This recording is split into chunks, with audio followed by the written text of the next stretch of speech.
8:06 p.m.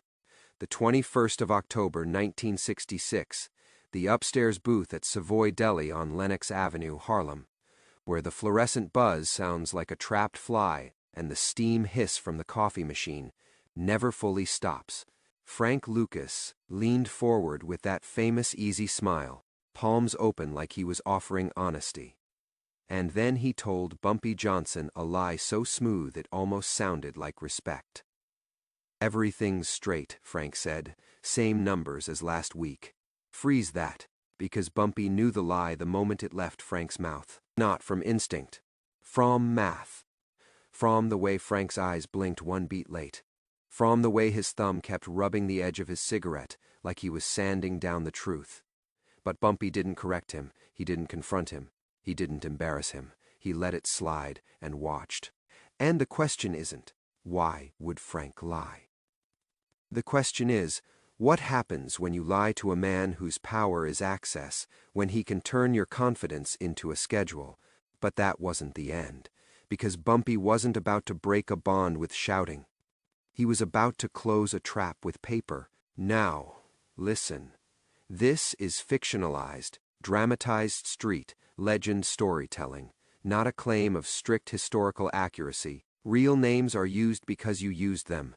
Bumpy Johnson, Frank Lucas, but the institutions, dates, and details here are dramatized, invented, and responsibly told. Know how? To crime. No glorifying harm. This is about mentorship, pressure, and consequences. The city doesn't run on rules. It runs on favors, and favors always leave fingerprints on paperwork.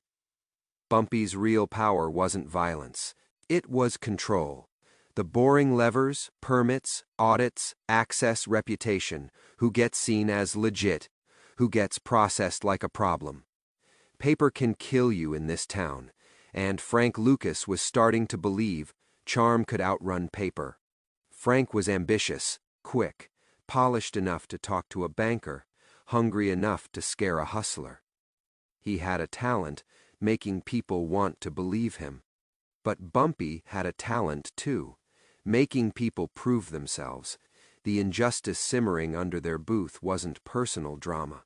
It was the system tightening around Harlem again, banks freezing accounts for review, landlords weaponizing, missing documentation, inspectors turning light bulbs into violations, and right on schedule. An institutional face villain had started circling the neighborhood with clean cuffs and a dirty smile. Assistant District Attorney, Wallace Grady, pen always clicking, suit always neat, eyes always tired like he enjoyed watching hope get smaller. His tell was the pen. Click, click, then his favorite phrase, on the record. Grady would say, like records were holy and people weren't. Behind Grady stood a shadow villain who didn't like records at all. Conrad Vale, gold cigarette case he clicked open and shut, even when he didn't smoke. His tell was the same soft line every time. Let's keep it quiet.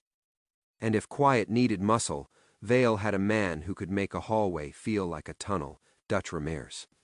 Soft shoes, toothpick in the corner of his mouth like punctuation. His tell was a whisper that didn't ask twice, "You heard me." Those three didn't need to beat Harlem. They could audit it, and Frank's lie was about to give them a handle. Bumpy's allies were in the room because Bumpy never moved alone when the air felt hungry. Little Leon Vega, his runner, young, fast, knee bouncing when fear got close. Miss Odessa, numbers queen, older broker, eyes sharp as needles, never blinking first. Ruthie Caldwell, journalist, ink-stained finger, allergic to lies, always listening for what people refused to say. Glass, former cop turned contact, tired eyes, steady hands knew how institutions moved when they wanted to bury something. Frank didn't acknowledge them like equals. He acknowledged them like furniture. That's how you can tell a man is starting to feel taller than his room. Frank leaned back, smile still up. "Bumpy," he said, "I'm keeping it clean. You asked for clean." Bumpy stirred his coffee slowly. "Clean is good, Bumpy said. Frank nodded, relieved. And loyal. Frank added quickly, always loyal. Odessa's eyes stayed on Frank like a needle on a record. Ruthie's pen hovered inside her coat. Leon stared at the tabletop, listening like his life depended on it. Eddie watched Frank's hands. Always watch the hands. Bumpy finally looked up. "How long you been saying always?" Bumpy asked. Frank laughed. "Come on now." Bumpy smiled softly. "You don't have to perform for me," Bumpy said. Frank's smile tightened. Just a hair. That was the crack.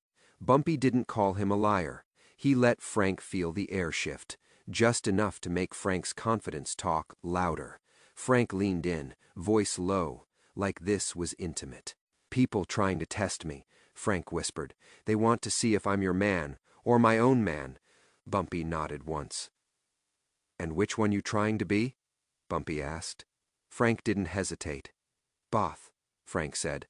"That was the mistake, because both is where loyalty goes to die." Bumpy set his spoon down. Calm. Then he made his promise, clear and early, like a clock clicking on. 72 hours, Bumpy said. Frank blinked.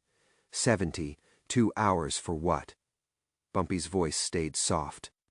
"For the truth to show itself," he said, without me raising my voice. Day one, Bumpy didn't confront Frank. He watched him. That was the test. Because a man who lies once will lie again when he thinks the room forgave him. Ruthie asked Bumpy in the back hallway of Savoy, where the metal stairs were cold and the air smelled like bleach. "You sure he lied?" she whispered. Bumpy nodded.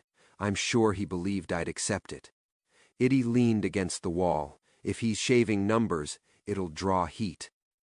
Odessa's voice was soft. "Baby, heat don't just show up. Somebody turns the stove." Leon blurted, "So what we do?" Bumpy looked at Leon. "We set a table," Bumpy said, "and see who sits down." They needed one proof object, exactly one, not a ledger, not a photo.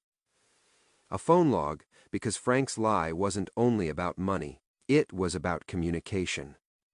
Who he was talking to, who he was trying to impress, who he thought he could juggle. And phone logs don't care about charisma. The object would have one signature feature that made it unforgettable, a blue stamp at the top. House eyes only, and a coffee crescent stain that looked like a moon biting the paper. Eddie knew a tired switchboard supervisor who kept records the way old folks keep Bible verses, because they're proof when the world gets slippery. Her name was Lila Red.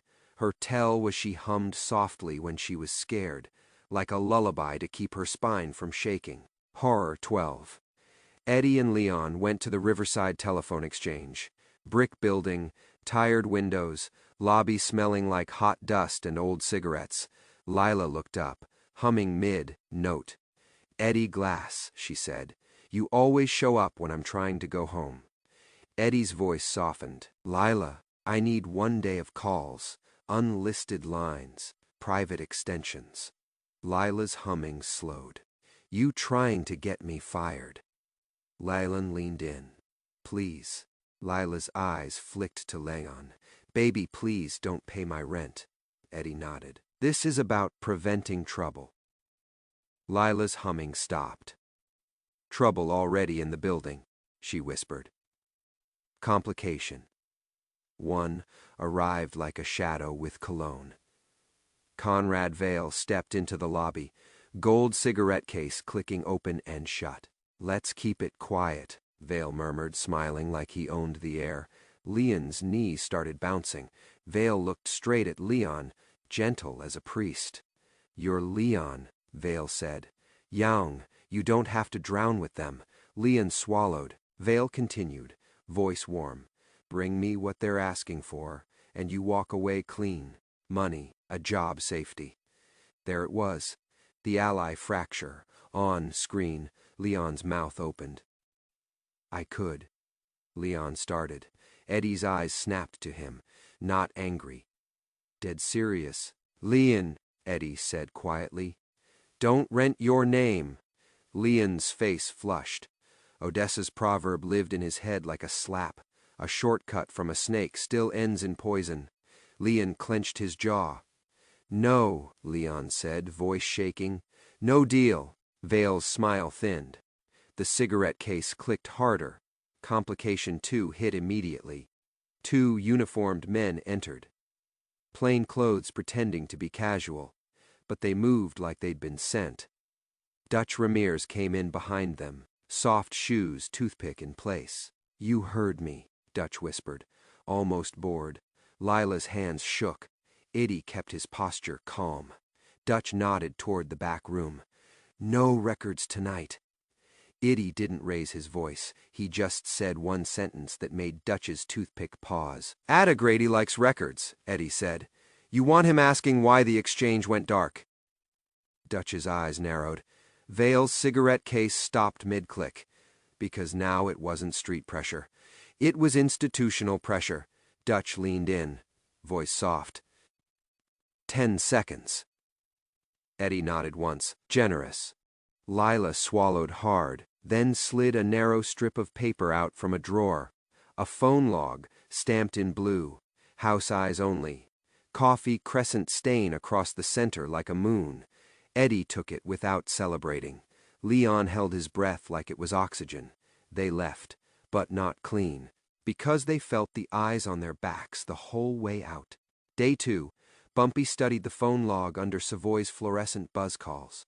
Times phone number repeating in the afternoon. Frank's line to a private office extension downtown. Another call late evening, Frank's line to a payphone near the courthouse. And a short call. 30 seconds. To Conrad Vale's private line.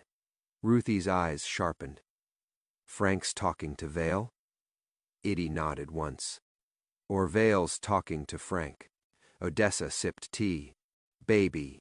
Either way, somebody's selling quiet. Leon swallowed. So, he lied. Bumpy didn't smile. He didn't just lie, Bumpy said. He reached. Ruthie frowned. Reached for what? Bumpy's voice stayed calm. Independence with no permission, Bumpy said, that night. Bumpy invited Frank to a business sit-down. Not a threat. A test. Frank arrived confident, coat clean, smile ready. Bumpy, Frank said, I'm glad you called. I wanted to clear the air. Bumpy nodded. Sit. Frank sat. Bumpy poured coffee like it was church. You doing all right? Bumpy asked. Frank laughed lightly. I'm doing great. Bumpy's eyes stayed on Frank's hands. Frank's thumb rubbed the edge of his cigarette again. Bumpy didn't accuse. He offered. I got a job for you, Bumpy said. Frank blinked, surprised.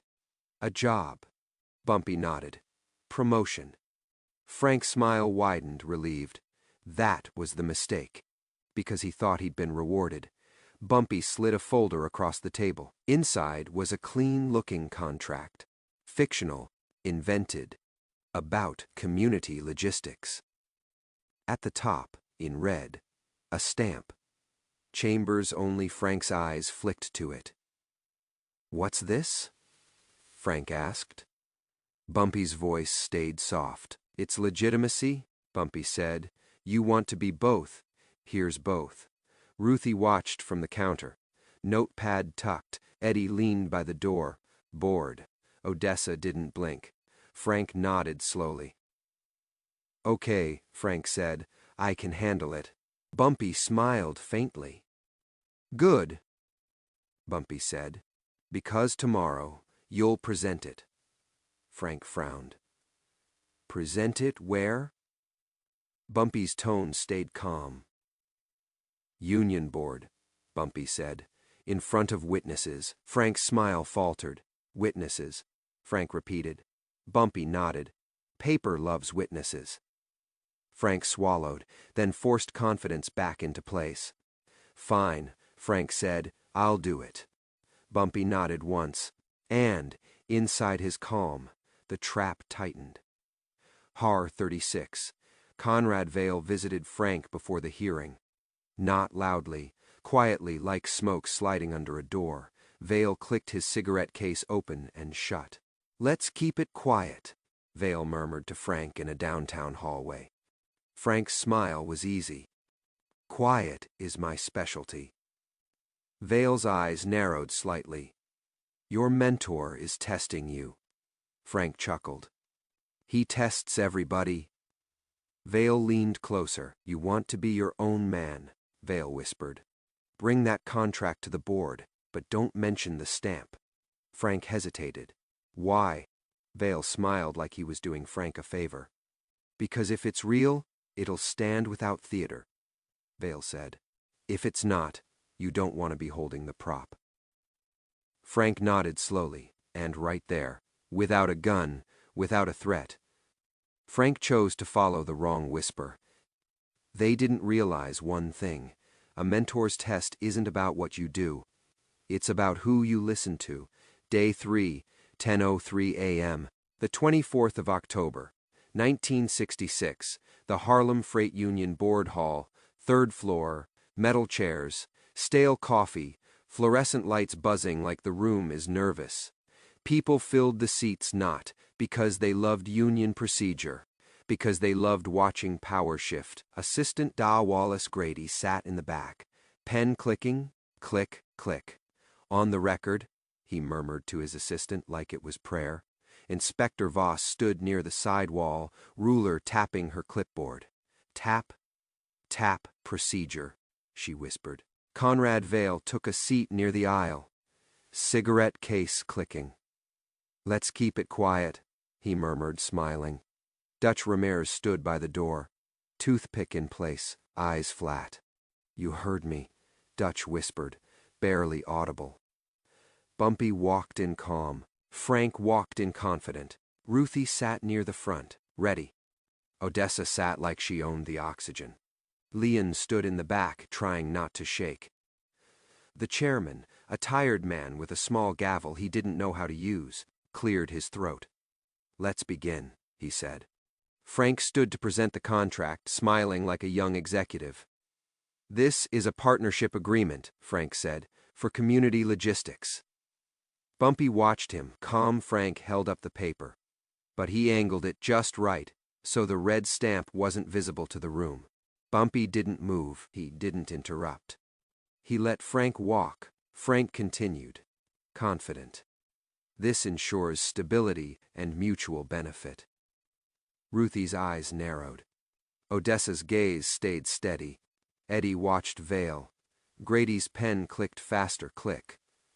Click, Frank finished and smiled. "Proud. Any questions?" the chairman asked.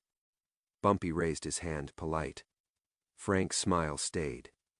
Bumpy stood slowly, and he asked one question. No speech, no performance, just a blade of truth. "Frank," Bumpy said softly, "why'd you hide the stamp?" Silence. Freeze that. Because the room didn't understand yet, but everybody felt something break. Frank blinked. "I didn't." Bumpy lifted a second copy of the contract. Same paper, same terms, stamp fully visible, red at the top. Chambers only. Frank's smile faltered. Vale's cigarette case stopped mid-click. Inspector Voss's ruler slipped from her hand and clacked against the floor. The chairman's gavel hit the block wrong, sideways, ugly, like the room itself rejected the performance. Dutch's toothpick fell from his mouth and rolled under a chair. Visible reaction. No big speech. Mechanically undeniable. Assistant Da Grady leaned forward. Pen still click stopped. Frank's throat tightened. "Bumpy, that stamp don't mean." Bumpy's voice stayed calm. "It means somebody wanted witnesses." Bumpy said. Frank's eyes darted toward Vale. Vale didn't blink. "Let's keep it quiet," Vale murmured, but it sounded thinner now. Bumpy turned slightly, addressing the room without raising his voice. "Before we proceed," Bumpy said, "I want one thing on the record." Grady's eyes sharpened at his own phrase. "On the record," Grady repeated, almost involuntary. Bumpy nodded politely. Then Bumpy placed exactly one proof object on the table. The phone log blue stamp. House eyes only coffee, crescent stain like a moon. Frank's face drained, because Frank recognized that log, not the paper. The timestamps, his calls. Bumpy didn't accuse with emotion. He just read. October 21st, Bumpy said softly. Frank Lucas called Conrad Vale at 6:18 p.m. Vile's cigarette case clicked wrong, like it caught. Bumpy continued. At 9:41 p.m., Frank called a courthouse payphone. Grady's jaw tightened.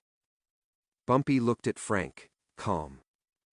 And at 10:02 p.m., Bumpy said, Frank told me, everything's straight. Silence fell like a curtain. Frank's confidence, his charm, had nowhere to stand, because charm can argue with opinions. It can't argue with time. Frank swallowed, eyes wet with anger or shame, maybe both. You set me up, Frank whispered. Bumpy's voice stayed low. I tested you, Bumpy said. You chose your teacher. That line changed the room. Not loud. Final day 3. Hour 3. The institution tried to seize the phone log. Inspector Voss stepped forward. Ruler retrieved. Voice sharp. Procedure, she said. That document is unlawfully obtained. Iddy's voice cut in, calm. Then explain why it exists. Grady stood, pen in hand. On the record, he said, eyes on Frank and Vale. I'd like to know why a private fixer is in contact with union proceedings. Vale smiled thin. Let's be practical. This is gossip. Ruthie stood and lifted her notepad. It's not gossip, she said. It's corroborated by call times and board attendance. Dutch shifted by the door. Toothpick, gone now. Hands empty, eyes colder. You heard me, Dutch whispered, but the whisper didn't land. Because Harlem had witnesses now. And witnesses make muscle feel small. The chairman cleared his throat, hands trembling. We'll recess, he said. You can't unring a room going silent.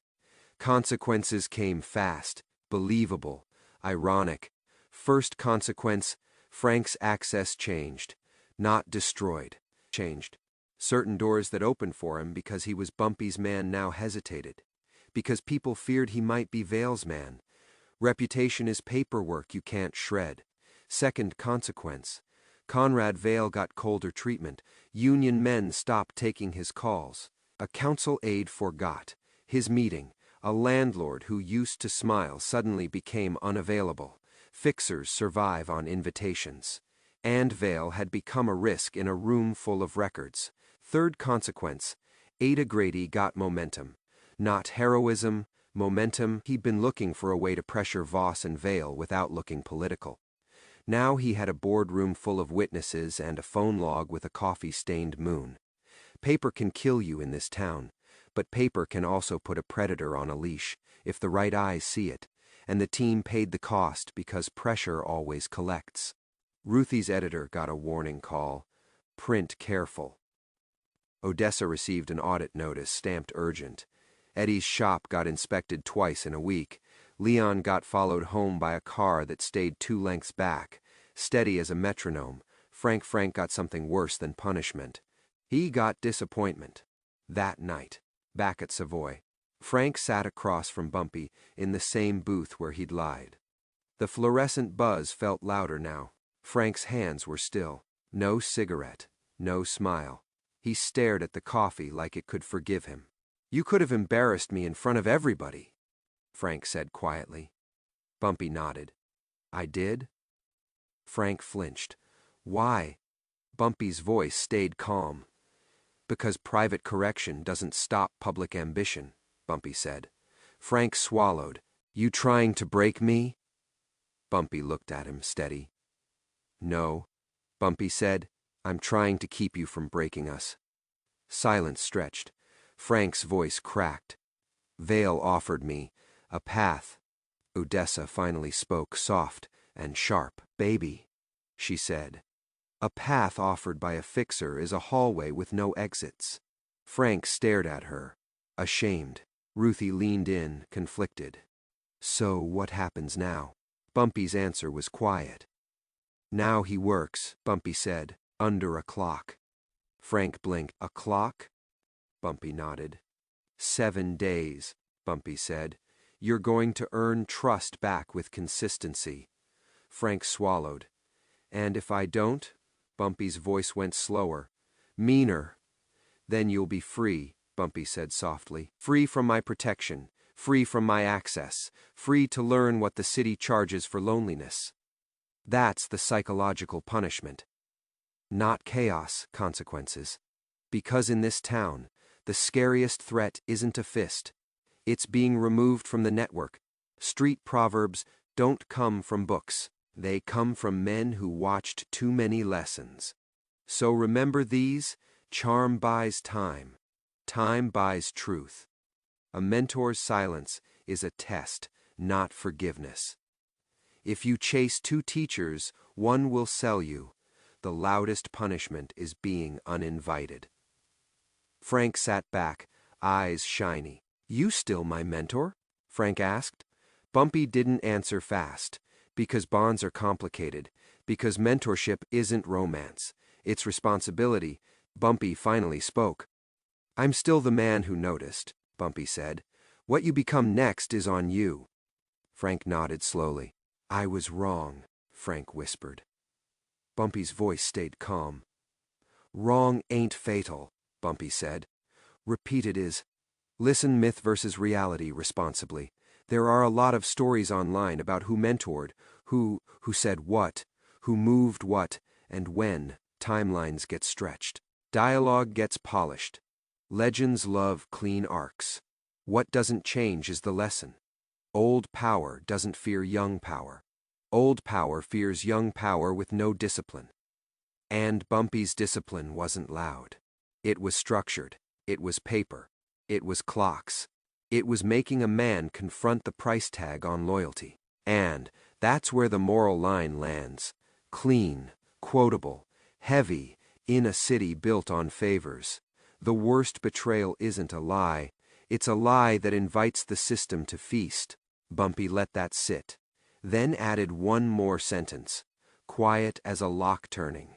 If you want to be untouchable, stop touching what isn't yours, especially trust. So, if you felt that centerpiece moment, the gavel hitting wrong, the ruler clacking, the cigarette case clicking off, beat when the phone log hit the table.